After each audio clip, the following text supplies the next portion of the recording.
Wasatch Report, shooting straight on everything from prepping to politics.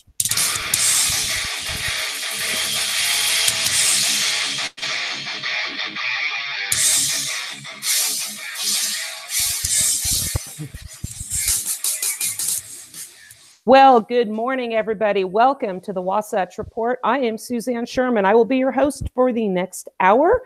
You've tuned into the Cerberus Radio Network, where we defend liberty and freedom from the flames of tyranny.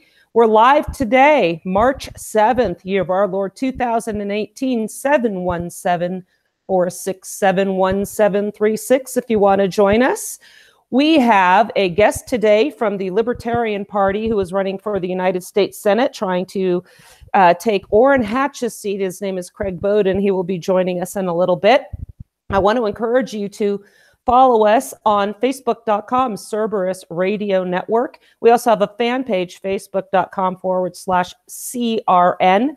I'm also there at Facebook.com/Suzanne Sherman or Cowgirl Esquire. If you want to communicate with me during the show, as people often do, you can send me private messages, but I cannot respond to them. I got my fingers slapped with a ruler last night, and I'll get into that in a little bit.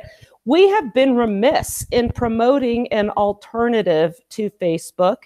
It is a conservative site called gab.ai.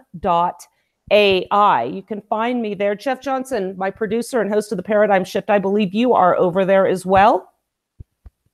Yes, I am. I found it a while back, and I just finally got tired of Facebook censoring everything, and I was never sure a lot of my posts were even going anywhere. So I decided I'd give it a shot.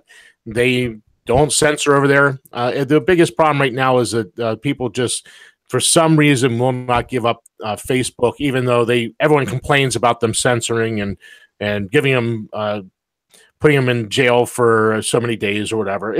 I don't know. Yeah, it's a tough call. I know a while back we tried MeWe, and that was not as user-friendly. Gab's a little bit better, but all we can do is try and get people over there. Facebook is just a means by which we have become so accustomed to communicating with each other. I have a girlfriend of mine that I work out with the gym, and I realized, I don't even have her phone number. And when I get in the pokey, she's sending me these messages asking if I'm going, and we never exchanged phone numbers again. So I'm going to have to take care of that.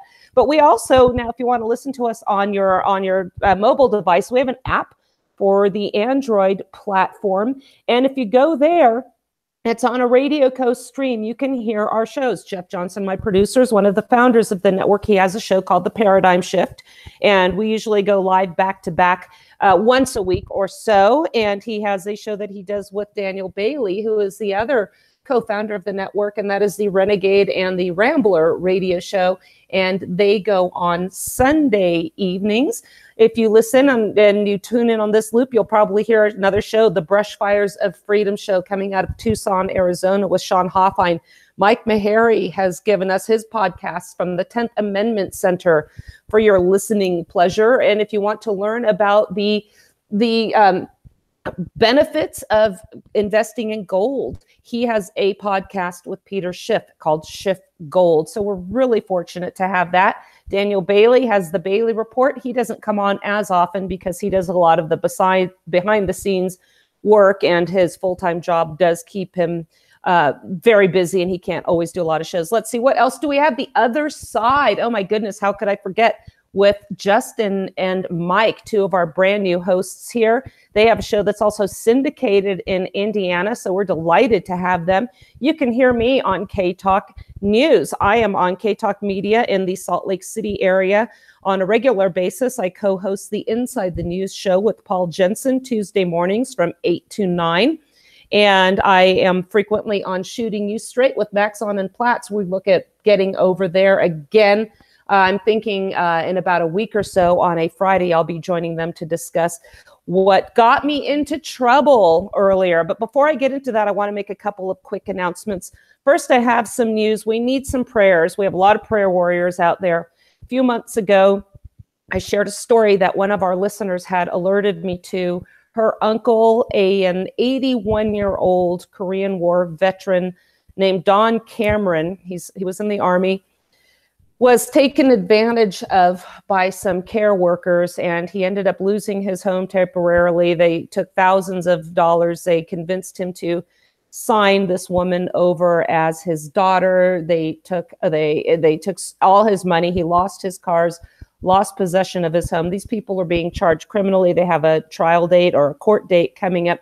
But Dawn, we need to pray for this man, because he was rushed to the hospital the other day and was sent home and is now back. They're trying to hospitalize him again. The stress of this is getting to his heart. He has chronic bronchitis, and his niece is saying that the VA is not admitting him. So we're going to keep an eye on him, and please lift him up in your prayers if you are so inclined. Also, last week, the Salt Lake Tribune covered a story. I discussed it here. Nick Moyes from the Utah Gun Exchange was on. They had the largest concealed class held ever in the history of the state of Utah, and 800 teachers, staff, and administration members attended this. They're having another one April 7th. I have volunteered. I plan to be there and assist. Teachers, administrative assistants, staff members are welcome to attend.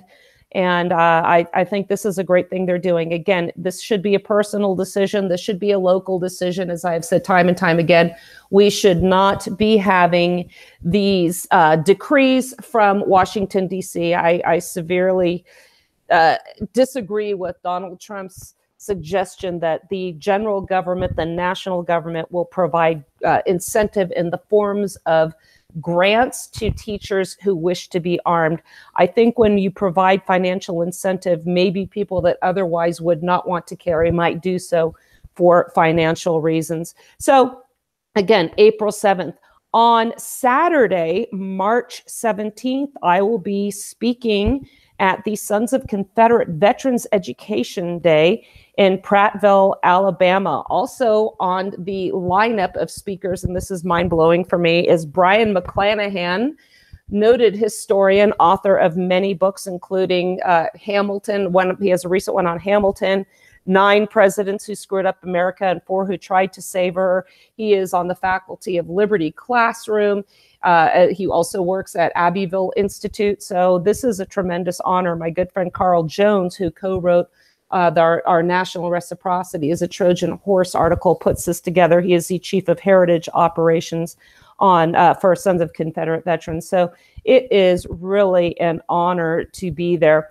Jeff, I want to take a few minutes to discuss what happened yesterday. I think Facebook, we know that Prager right now is involved in Prager University is involved in a conflict, I think it is with Google, for refusing to promote or show their podcasts. I'm not sure exactly all the details.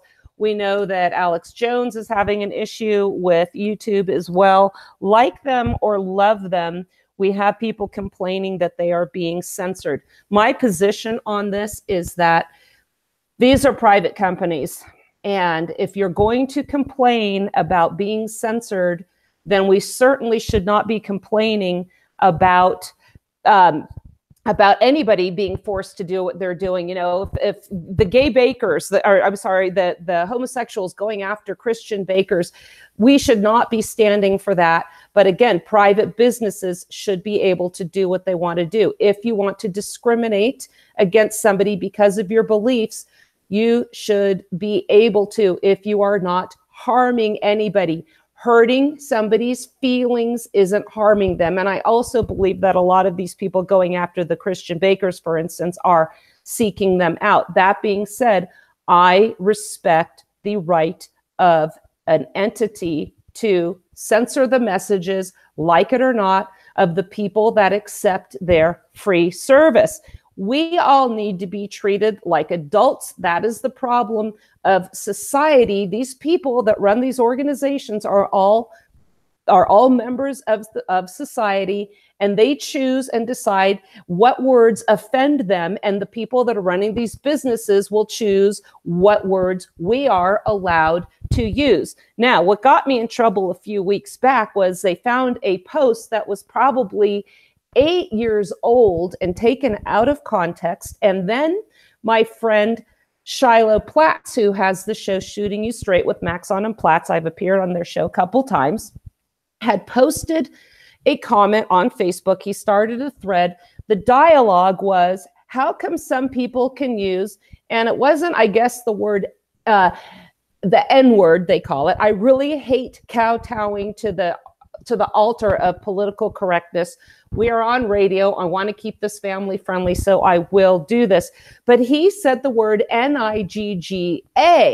So my comment on there was, I once got put in Facebook and I put the N-word in quotes.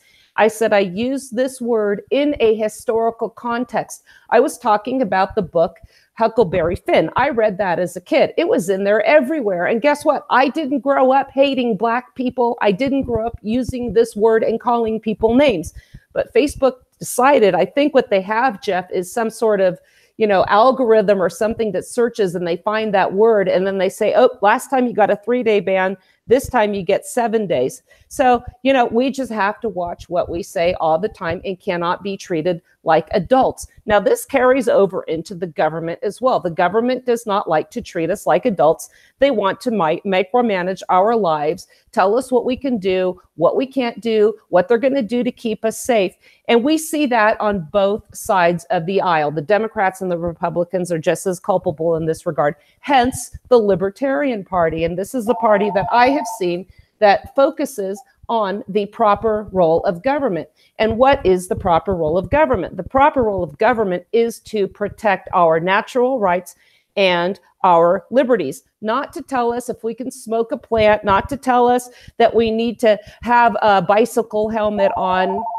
And so what we have to understand here is we have options. We have a Senate seat coming up for grabs. Orrin Hatch is retiring finally, and entering the fray, who I really hope does well, is my friend Craig Bowden, who's running for that seat. He's from the Libertarian Party. That being said, Craig, I want to welcome you to the Wasatch Report. How are you today?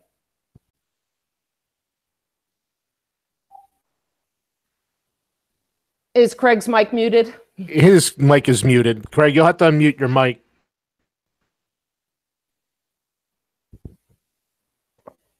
All right. Well, when he figures that out, let me carry on with this a little bit. Craig is running for the United States Senate, and we will get back to him a little bit when he figures out the mic situation. I wanted to cover a couple stories here that, one of the reasons also, and I wanted to get into this about the Sons of Confederate Veterans event, is that it's really important to remember the principles upon which we were founded. And when we talk about the Sons of Confederate Veterans and the Civil War, the War of Northern Aggression, the War against Southern Independence, it's important not just to think of it in terms of slavery. And my friend Carl Jones, who I mentioned earlier, who is the founder, or I'm sorry, who is the chief of Heritage Operations, I asked him once, when did you become an expert in Civil War history and facts? And he said, I never have. I really studied the founding principles. And if you study the founding principles, the history in the Civil War makes a lot of sense. What is the result of the Civil War? The result of the Civil War is that we have become one nation, indivisible. We were founded on a premise of the exact opposite. 13 sovereign and independent states on a par with England and France and Spain came together with a voluntary union. It's important for people to remember that, because if we can remember that, we can get around the problem of nationalism, which is the cause of all our problems. Is Craig available yet? Has he figured out the mic? No, he's still, it still shows it muted. So okay. I gave him our phone number and hopefully he'll call in just a second. Okay. What I want to do here is switch over to, when we talk about federalism, we have the system which I compare to nationalism. Nationalism is when we have Washington, D.C. coming out with cookie cutter solutions that infect every nation on this continental landmass people erroneously refer to as America. Okay. We have now, this is an article actually from the 10th Amendment Center, an article that just came out in the end of January about a Utah bill. And this is something I've been meaning to get to, but we've had so much to talk about. A Utah bill would expand raw milk sales, an important step to nullify a federal prohibition scheme. What we can do is have you, while I'm talking, Jeff, maybe you can look up under Article 1, Section 8, raw milk. And if you find it there, then I will apologize for what I have said, because everything will have been wrong. A Utah bill would expand raw milk sales in this state. As it is right now, there's a farm actually in Heber City, which isn't far from me, and you can buy shares of a cow, and then you can get a certain amount of milk and buy it from there. I mean, this is just ridiculous. They're not treating Suzanne. Yeah. Craig is on the phone, and he is hearing you right now. Okay, I'm going to finish up with this article, and then I'll bring Craig in. So okay. we have two representatives, Senator David Hinkins and Mark Roberts, introduced Senate Bill SB 108 on January 23rd, which would expand existing laws relating to raw milk sales from producer to consumer in the state. Under this proposed law, a milk producer would be able to sell, and here again, they just can't help themselves. It's like, we're going to divvy out a little bit of freedom, but we're going to keep that leash only so long. They will be able to sell up to 120 gallons of raw milk to consumers without meeting stricter requirements under the current law, providing certain conditions are met. Once again, they just can't help it. The raw milk is for household use, not resale. The milk is sold where it is produced and within 9 days of production. The milk bottle includes the warning that this raw milk has not been licensed or inspected by the state of Utah. Raw milk, no matter how carefully produced, may be unsafe. Now, to me, Jeff, that should be the only requirement at all in the state of Utah. Treat people like adults. Let adults make grown-up decisions. If we are mature enough to go to war, to pay taxes, and do everything else that they expect us to do, we should be able to decide on our own, like adults, if we want to buy raw milk. Getting back to the article, the proposed law would also allow the sale of raw milk from a mobile refrigerated truck where the milk is maintained at 41 degrees Fahrenheit or a lower temperature, or at a farmer's market. Presently, the raw milk sales are only allowed on the farm or from a retail store owned by the producer under strict guidelines. The passage would relax the systems for smaller requirements for smaller producers and expand the legal sales.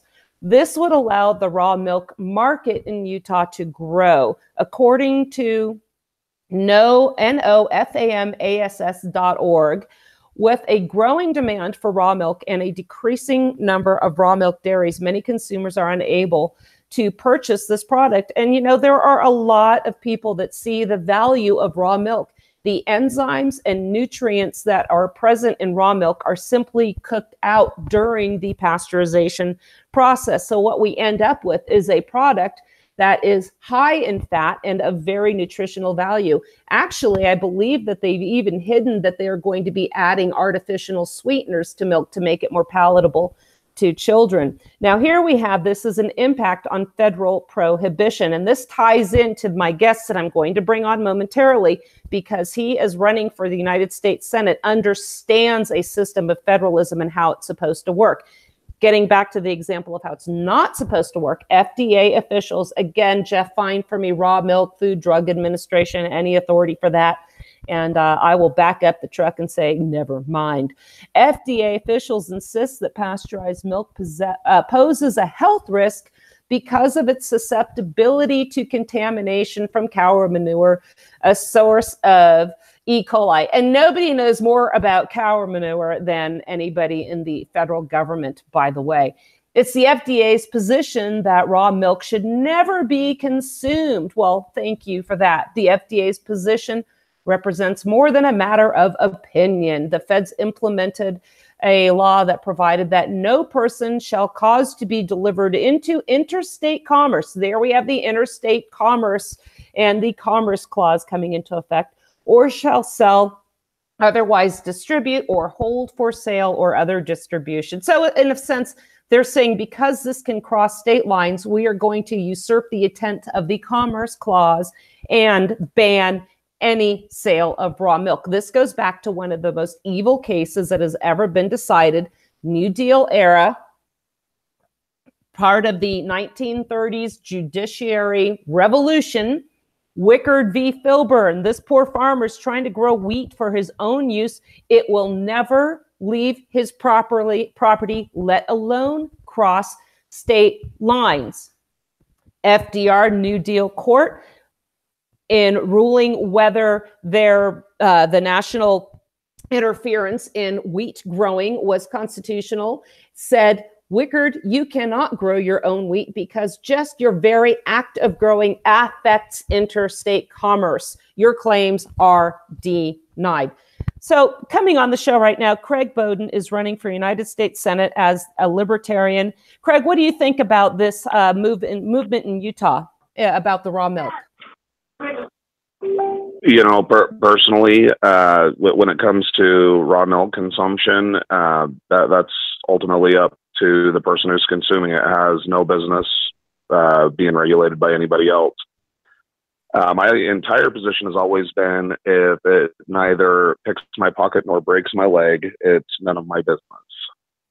Craig, let's back up the truck for just a moment. I want you to tell our listeners a little bit about yourself. I appreciate your comment. We're going to move on from the raw milk issue. Tell us a little bit about yourself and why you decided to run for the United States Senate. Well, yeah. So a little bit about myself. You know, basically, I'm a family man. Married. I have 6 kids total, 2 stepchildren and 4 biological kids. I attended Weber State University, where I studied criminal justice, and Southern New Hampshire University, where I studied political science. I served nearly 8 years in the infantry in the Marine Corps. And then in the political world, I've been the chairman of Weber County's Libertarian Party since 2015. And I was also selected to serve as a policy council member that governed the Head Start program, where I helped cut some of the spending and save some taxpayer money on the grant that governs Head Start. And that's pretty much me in a nutshell. So you're running for United States Senate, and one of the things I really like about what you and I have discussed privately is that you respect this system of federalism. That being said, what powers were reserved to the general government are legitimately their responsibilities. I'm having a hard time hearing you. But what is not, but everything else, according to the 10th Amendment, was reserved to the states. How are you going to carry that into your role as a United States Senator? Well, the biggest thing is a respect for Article 1, Section 8. That is the part of the Constitution that actually has the powers of the federal government. And so essentially what I would be doing is, whenever a law is introduced, I would have to look and, you know, make sure that it fits within that. So that would be regulating, say, commerce with foreign nations. When it comes to the rules and laws of naturalization, to coin money, you know, punishment for counterfeiting. But basically, if it doesn't fall under, you know, basically national defense and everything that's listed in Article 1, Section 8, and not the broad interpretation that typically is used by today's standards, but by what the founders actually envisioned, then I would not, in good conscience, be able to, you know, vote in favor of a law. And here's the thing, and I was mentioning this while we were waiting for you to come on. You mentioned what the founders intended. We know that the states created the general government, and they strictly intended to vanguard their sovereignty. Hence your discussion of Article 1, Section 8. What we have seen now is an usurpation of that, and this assumption that we are one nation, indivisible, and policies that are of utmost importance to the nation must be decided in Washington, D.C. Now, what we're seeing right now is, particularly with immigration, we know it was one of the focal points of the last presidential election cycle: immigration, illegal immigration, refugee issues as well. We have now a classical case of a conflict within a system of federalism where actually I have to take sides, as painful as it is, with California. There's an article on Fox News page where it describes Trump DOJ is suing California over interference with immigration enforcement. I'll have to repost an article I wrote about the constitutional solution to immigration, and that was also put out by the 10th Amendment Center. Jeff, we'll put that article back up on the Cerberus page and the fan page so you can find it there. I'll also post it on my Twitter account at Cowgirl Esquire. According to the Constitution as ratified, the general government had the power to establish a uniform system of naturalization, meaning a pathway to citizenship. Immigration, however, if you think about this logically, was never enumerated. First of all, it was never enumerated to Congress, as you mentioned, Craig, with your respect to what is listed in Article 1, Section 8. Naturalization, and immigration are two entirely different issues. If we have 13 sovereign and independent states coming together, they are not going to surrender, nor did they put this in the Constitution, their right to determine who lives within their sovereign borders.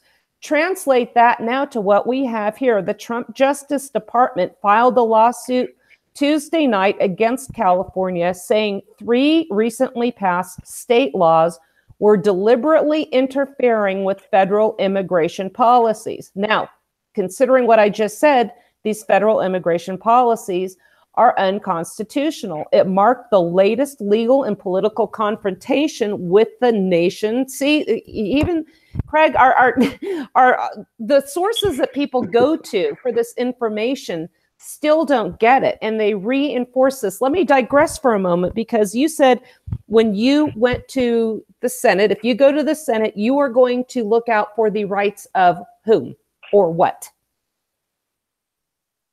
We have to respect both the 9th and the 10th Amendment. Anything that wasn't given as a power to the federal government was reserved to the people and the states.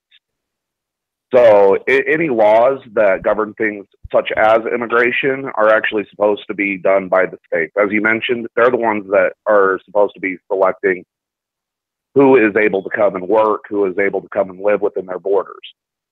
It's not the federal government's job. Now, when it comes to a uniform law of how to become a citizen of the United States, that is where the government can say, okay, this is what you need to do to become a citizen once you do come here.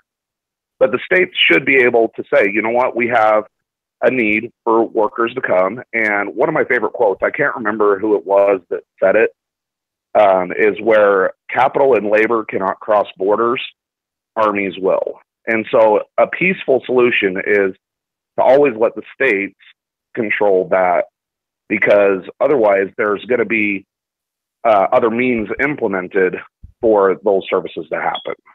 Exactly. And also what you have said is, look, the traditional role of the Senate was to vanguard the needs and requirements and the rights, the powers of the states. That's what the Senate was supposed to do. And that's why the state legislator, according to the Constitution, they picked out the senators. They determined who the senators were going to be. The 17th Amendment essentially turned us into a national democracy by making that a popular vote, just like the House of Representatives. That was not the intent. So I want to return to this article because this really highlights what you just said. So this lawsuit is marking the latest legal and political confrontation with the nation's most populous state, which the federal government said has repeatedly stood in the way of its plans to step up enforcement actions in the workplace and against criminal aliens. The department, here's Jeff Sessions blabbing. The Department of Justice and the Trump administration are going to fight these unjust, unfair, and unconstitutional policies. No, Jeff Sessions, you are the one instituting unconstitutional policies. Jeff Sessions was expected to tell California law enforcement officers on Wednesday, "We are fighting to make your job safer and to help you reduce crime in America." And again, Craig, you see this time and time again as a libertarian. We see government encroaching on our liberties under the auspices of making us safer and helping us to reduce crime in America. Is this a pattern that you're seeing regularly as well? Oh, most definitely. I mean, you can go to any host of issues, whether it's immigration, whether it's the drug war. The federal government is overstepping its bounds on issues that should be left up to the people, up to the states, to determine their course. And it just becomes a whole host of issues. And yes, they do cite safety. They cite, crime. They cite jobs. All these different things. But in reality, the way that the United States was set up was so that it was going to be a laboratory of what works and what doesn't, and each state was able to choose what they were going to do. During the progressive era, they started really overstepping their bounds and growing what the scope and role of government was, and really ignoring the Constitution. And while libertarians, there's a couple of different camps. Some of them, and I'm one of them, we believe that if we could at least just get to where the Constitution's intent was, we would be a much freer society.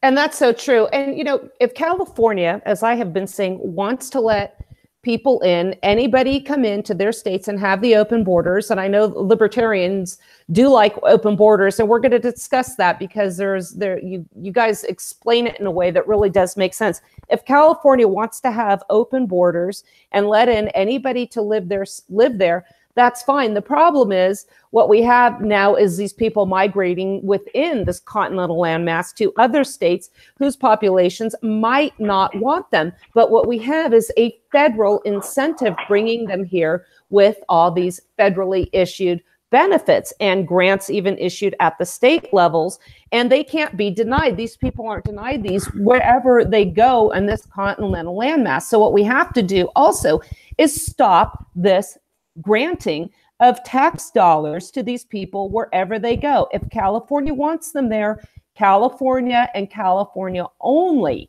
needs to be responsible for their care, upkeep, and maintenance. And then they can determine if they're beneficial to the economy like they claim. We'll post this article as well, Jeff, because there's a lot more going in there. Craig, why don't you explain the libertarian philosophy with open borders? Because if we truly have a free society, people aren't going to really want to have to cross borders and enter into other countries, because it also affects how we relate with other sovereign nations. I'll let you expound upon that. Mm-hmm. Well, ultimately what it boils down to is we do believe that people should be able to seek the best opportunities for themselves and for their families. Now, under what I advocate for when it comes to the United States is just a simple check-in, check-out process so that we know that you're here. The states that want you there, that you go, you work, you do whatever you got to do, you set up your home, you set up your family, and then you live your life peacefully. And as long as you're doing that, that's totally fine. And then the states would determine whether you get to stay or not.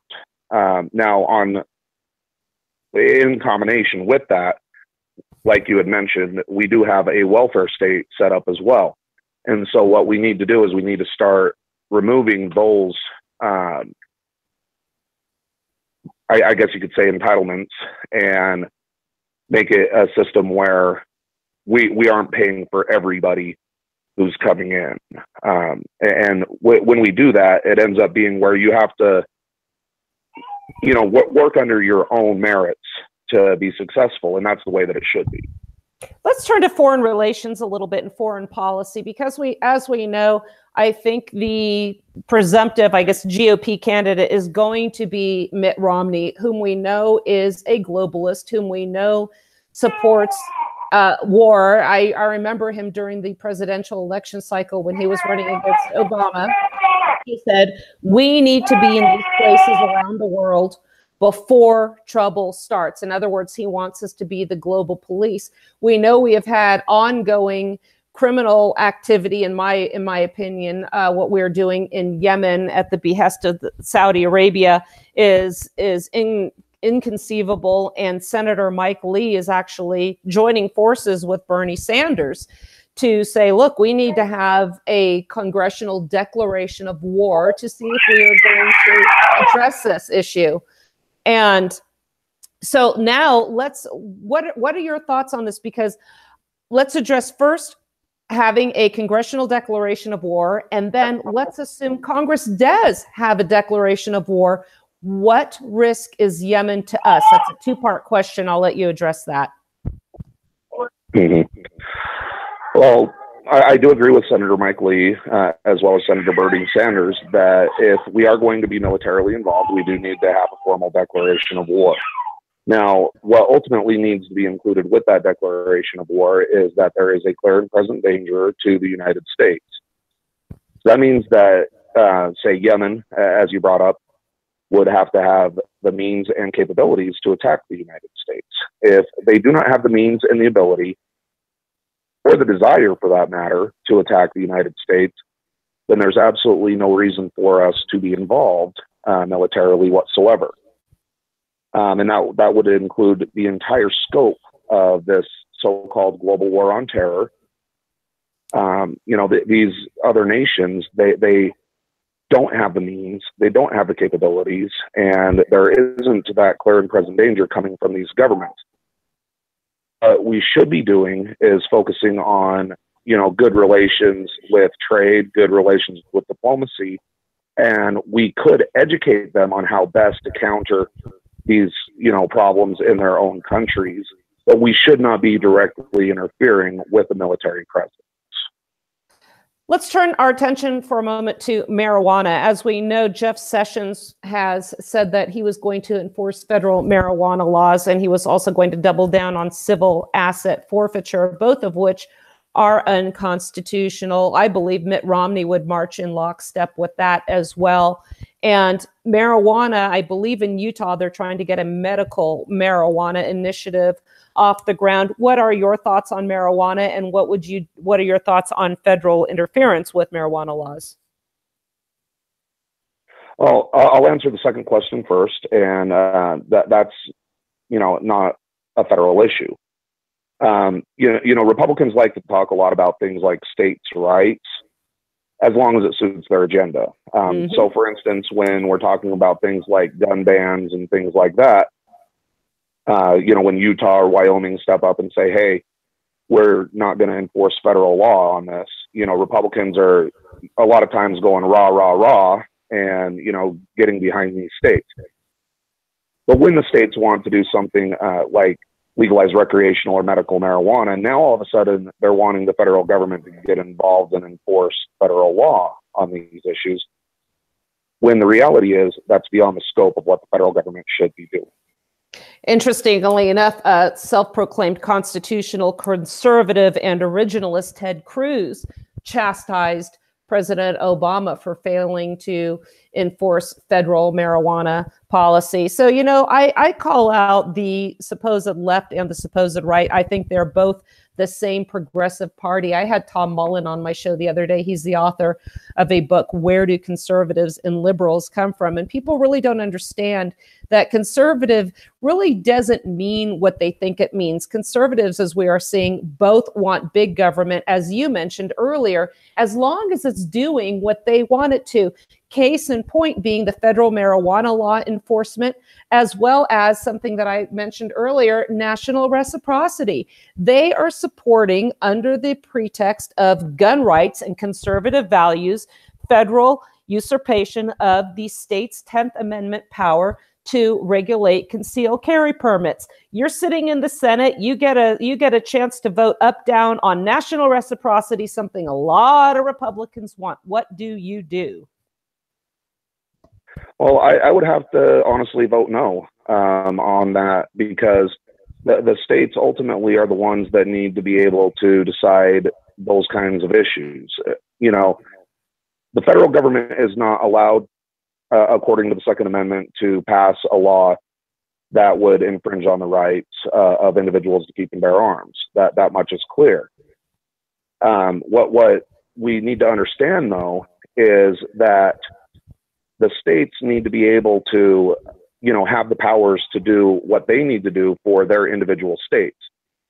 And part of what we would do in this case is, you know, if you have a state that's really burdensome like New York and California, what we typically see is people who are disagreeing with those policies, they're moving to other states. And so in that laboratory of democracy, we're seeing that those policies that people don't agree with, whether it's business, whether it's gun legislation, et cetera, they are not being well received by the people, and they're actually voting with their feet to go to places that are more accepting of, you know, pro-business policies, pro-gun policies, pro-individual rights policies.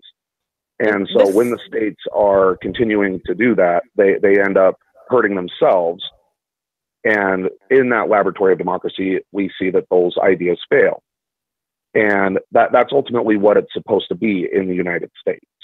And people can naturally gravitate towards what state has the policies that suits their desires and ideas of liberty. I left California. I voted with my feet. I could not effectuate a change on their policies. California is now seeing their policies come to fruition.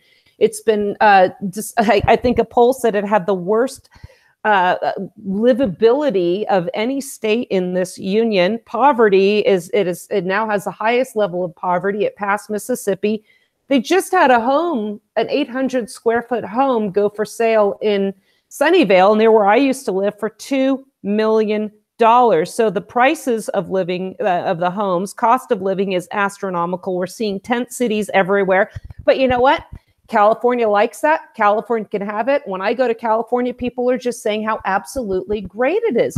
Well, good for them. So Craig, how can people reach you? How can they support you? I understand that you have somebody that's willing to match some contributions. So let's take advantage of that and get the word out right here and now. Oh yeah, we actually have one of our supporters. He has stepped up and said that he's going to match the donations up to the legal limits for anybody who gets in a donation before March 14th.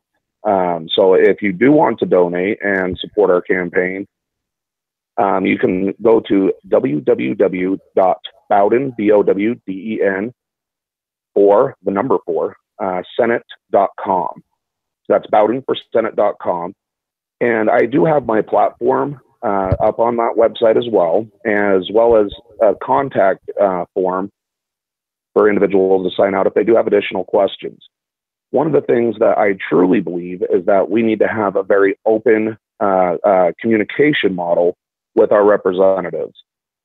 So I do try to respond within about 48 hours to any email that does come across. So questions, comments, concerns, we try to address all of them. And if there's a lot under, obviously we're just going under a certain topic, we're going to issue kind of a general statement on the website as well. But if it's just one of those one-off questions about a certain regulation or something like that, we're going to make sure that we answer you individually.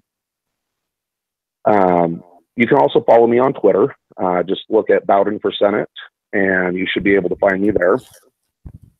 And I'm also on Facebook. You just got to look up Craig Bowden, Libertarian for Senate, and you'll be able to see my bright, smiling face sitting right there on the profile image, and give us a like and follow there. Go ahead. With that fundraiser, I was going to say, with that fundraiser, the great thing about it is that we're really seeing a lot of support stepping up with what we're doing. The majority of our donations are coming in from Utah, so we're not getting, the big super PACs or anything like that where there's those special interests trying to buy votes. The vast majority are these, small donations, $5, $10, that are coming in from citizens here in Utah. And so we are representing the voice of these Utahns who largely have had their voices ignored. And so if you feel like you're one of those voices, we certainly want to get you in and have a voice for you.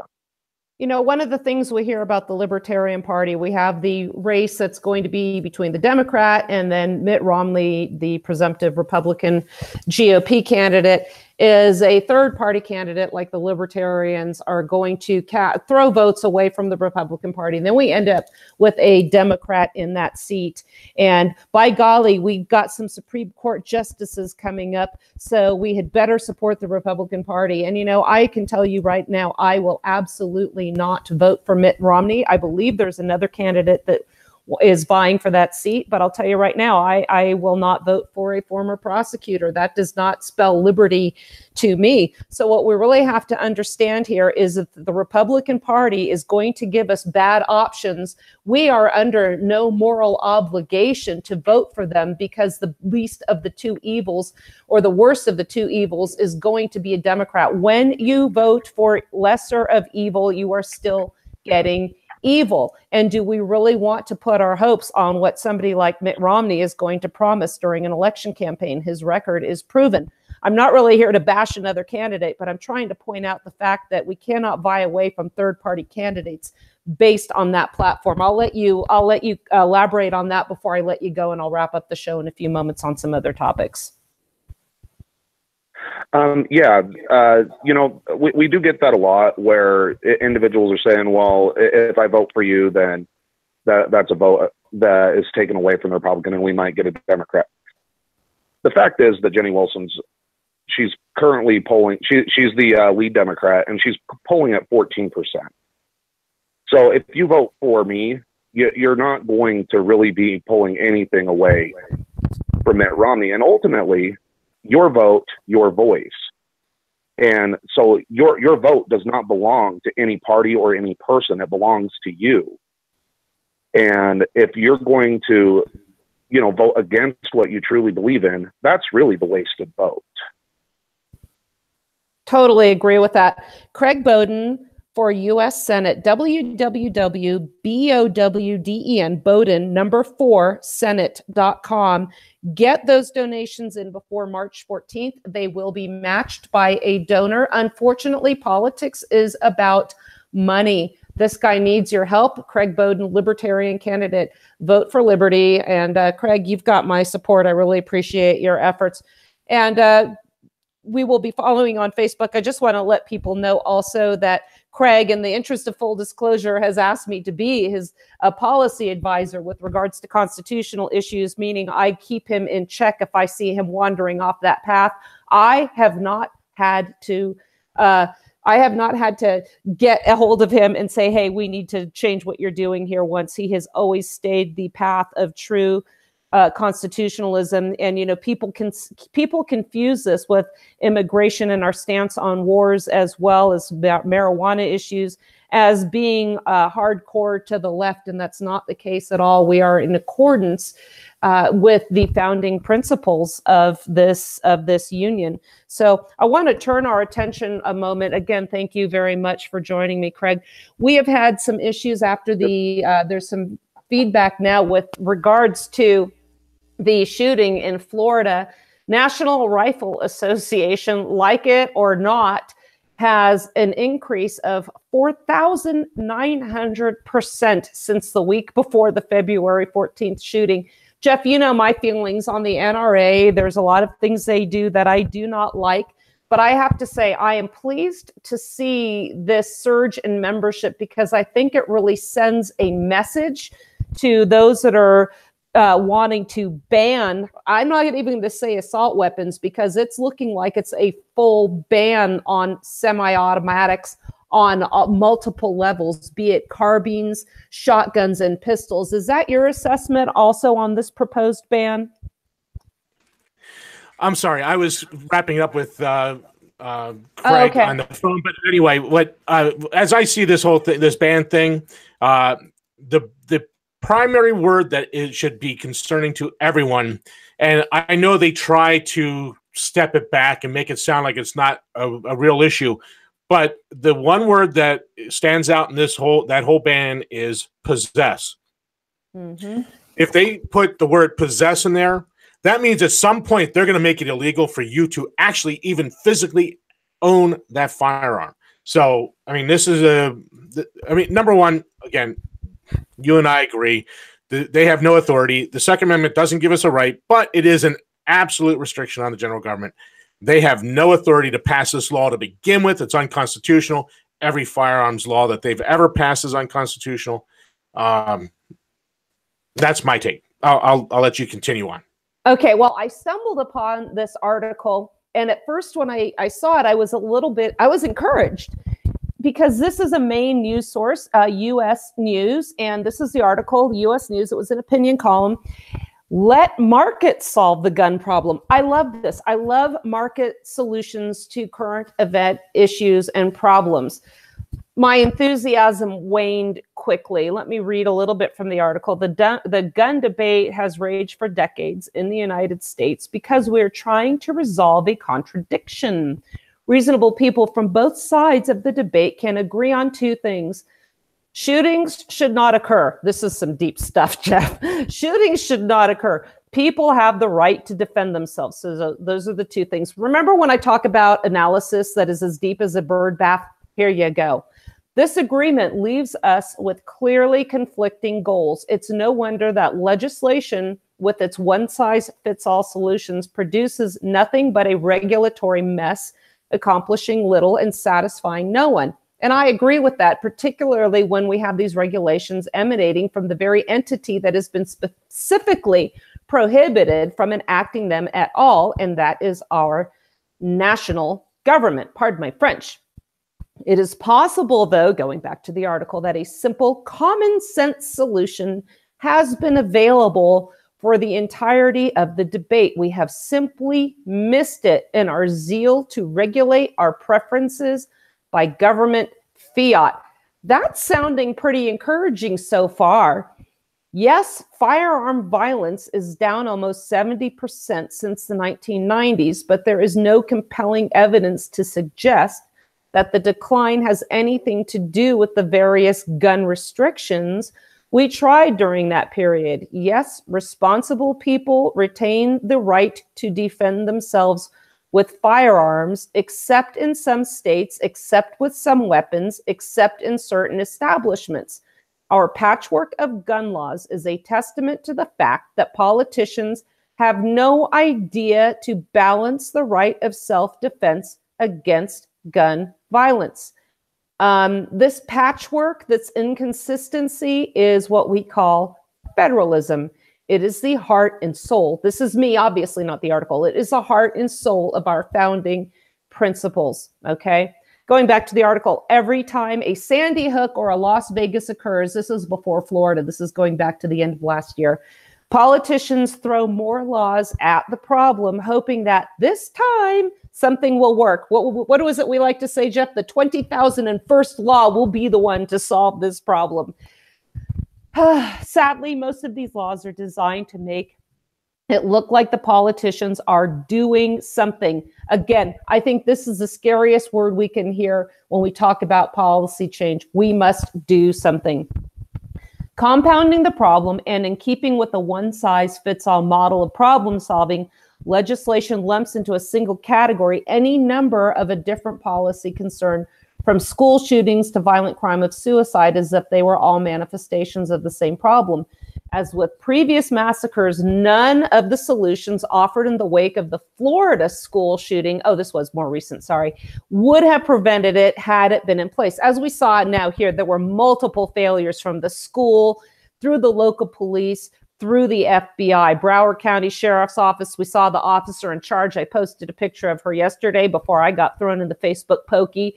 Obviously, chosen for certain reasons. Go look at the page. She's the one that told the officers to stand down and not go in and save these kids as we had an active shooter on the scene.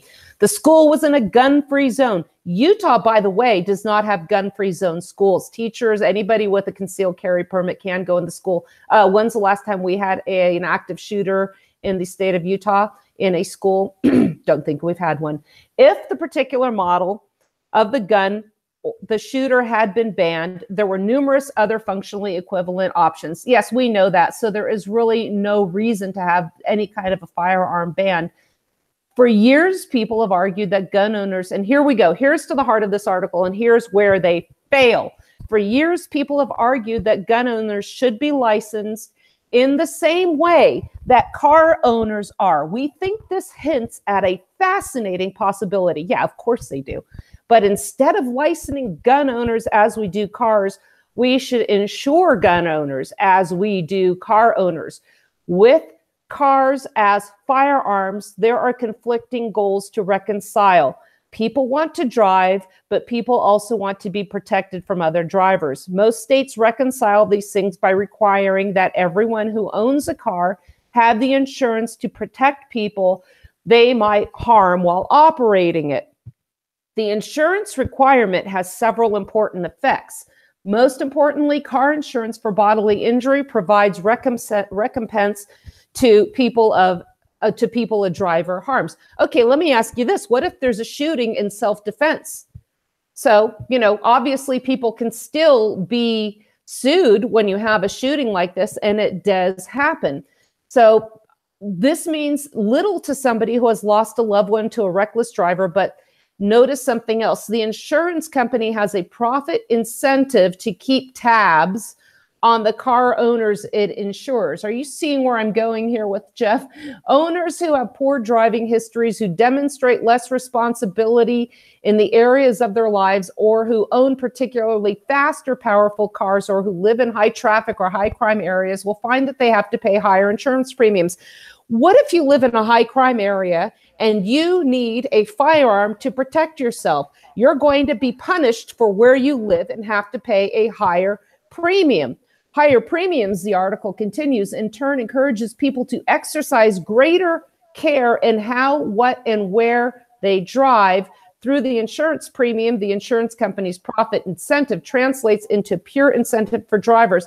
So what they continue on, as I wrap up the show, because I'm running out of time, following this model, we could replace our myriad gun laws with the following single law applied to all the states and localities. And here's where they get extremely outlandish here.